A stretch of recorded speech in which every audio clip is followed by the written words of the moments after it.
നമ്മളിപ്പോൾ സ്ക്രീനിൽ കാണുന്നത് ഏറ്റവും പുതിയ ദൃശ്യങ്ങൾ. യോഗി ആദിത്യനാഥ് UP മുഖ്യമന്ത്രി അവിടെ എത്തുന്നു. വിശിഷ്ടാതിഥികൾ അവിടെ എത്തിച്ചേർന്ന വ്യക്തികൾക്ക് അദ്ദേഹം കൂപ്പുകൈകളോടെ അവരെ സ്വീകരിക്കുന്ന ദൃശ്യങ്ങളാണ് നമ്മൾ കാണുന്നത്. ചടങ്ങുകളിലേക്ക് അയോധ്യ കടക്കുന്നു. വിശിഷ്ടാതിഥികൾ എത്തിയിരിക്കുന്നു. കനത്ത സുരക്ഷാ സന്നാഹങ്ങൾ നമുക്ക് കാണാം. UP മുഖ്യമന്ത്രി യോഗി ആദിത്യനാഥ് എത്തിയിരിക്കുന്നു. KP, കഴിഞ്ഞ ഒരാഴ്ചയ്ക്കുള്ളിൽ UP മുഖ്യമന്ത്രിയായ യോഗി ആദിത്യനാഥ് എത്ര തവണ അവിടെ വന്ന് മടങ്ങിയിട്ടുണ്ട് എന്ന് എണ്ണം കാണില്ല. അത്രമാത്രം അതിന്റെ ഓരോ ഘട്ടത്തിലും അതിന്റെ നിർമ്മാണ പുരോഗതി, ചടങ്ങുകളുടെ പുരോഗതി ഒക്കെ നേരിട്ട് വന്ന് അന്വേഷിക്കുന്നുണ്ടായിരുന്നു യോഗി. നമ്മൾ ഈ നോൺ സ്റ്റോപ്പ് കവറേജ് ആരംഭിച്ചതിന് ശേഷം തന്നെ രണ്ടാമത്തെ തവണയാണ് അദ്ദേഹം എത്തുന്നത്. കാരണം ഉത്തർപ്രദേശിനെ സംബന്ധിച്ചിടത്തോളം, ഉത്തർപ്രദേശിൽ ഞാൻ നേരിട്ട് പോയിട്ടുള്ളതാണ്. ഉത്തർപ്രദേശിൽ ഒരുപാട് പിന്നാക്ക മേഖലകൾ ഉണ്ട്. അവിടുത്തെ ജനസംഖ്യ എന്ന് പറയുന്നത് 20 കോടിയാണ്. ഒരുപക്ഷെ മറ്റു പല രാജ്യങ്ങൾക്കും അത്രയും ജനസംഖ്യയില്ല. അപ്പോൾ അത്രയും പോയാൽ വ്യത്യസ്ത രീതിയിൽ ഇരിപ്പിടങ്ങൾ അറേഞ്ച് ചെയ്തിരിക്കുന്നത് നമുക്ക് കാണാം. A ക്ലാസ് ഗസ്റ്റുകളായി 501 പേരാണ് ഉള്ളത്.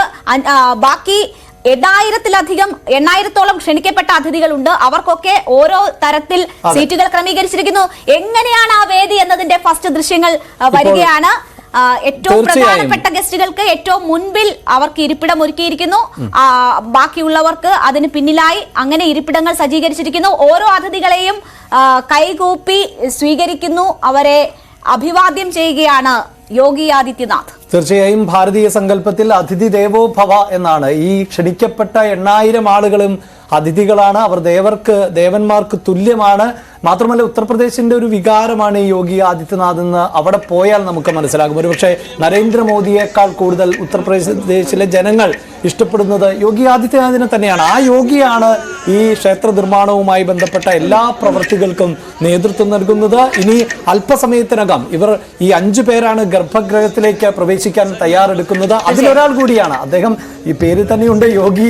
ആ ജീവിത രീതി പിന്തുടരുന്ന ഒരു വ്യക്തി കൂടിയാണ്. അതുകൊണ്ട് വൈകാരികമായി ഉത്തർപ്രദേശിന് മുഖ്യമന്ത്രി ഇപ്പോൾ എല്ലാവരെയും കണ്ട് അവരെ ക്ഷണിക്കുകയാണ്.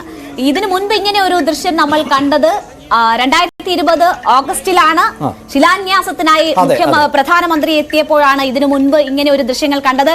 രാജ്യം ഒന്നാകെ അതിലും അത്രയും പ്രാധാന്യം നൽകിയാണ് ആ ദൃശ്യങ്ങളും ജനങ്ങളിലേക്ക് എന്നുള്ളതാണ്. ഇനി ഏതാണ്ട് ഒരു വർഷത്തിനുള്ളിൽ ഏതാണ്ട് പൂർണ്ണമാകും. യഥാർത്ഥത്തിൽ ഉത്തർപ്രദേശ് ഒരു കലാ നഗരമായി മാറാൻ പോവുകയാണ്. UP ആധ്യാത്മിക കേന്ദ്രമാക്കണം, തീർത്ഥാടക കേന്ദ്രമാക്കണം. അങ്ങനെ UPയുടെ യശസ് ഉയരുമെന്നതാണ് യോഗി ആദിത്യനാഥ് നേരത്തെ തന്നെ പറഞ്ഞത്. നമുക്ക് എന്തായാലും ലൈവ് ദൃശ്യങ്ങൾ ഒരു ഭാഗത്ത് പോകട്ടെ. നമ്മുടെ ഭജൻ സംഘം തുടരുന്നുണ്ട്. ഈ ക്ഷേത്ര പരിസരത്തുള്ള ഒരു ചത്തുരത്തിന്റെ പേര് ലതാ മങ്കേഷ്കർ സ്ക്വയർ എന്നാണ്. ലതാ മങ്കേഷ്കർ ചൗക്കിലേക്ക്, അതായത് അവിടെയാണ് ആ വീണ, വലിയ ഭാരമുള്ള വീണ നമുക്ക് കാണാം. അതും ഒരു ടൂറിസ്റ്റ് കേന്ദ്രമായി ഉയരുന്ന തരത്തിൽ കൈത്തറി ഉൽപ്പന്നങ്ങൾ നേരിട്ട് കാണാനും വിൽക്കാനുമുള്ള സൗകര്യങ്ങളുണ്ട്.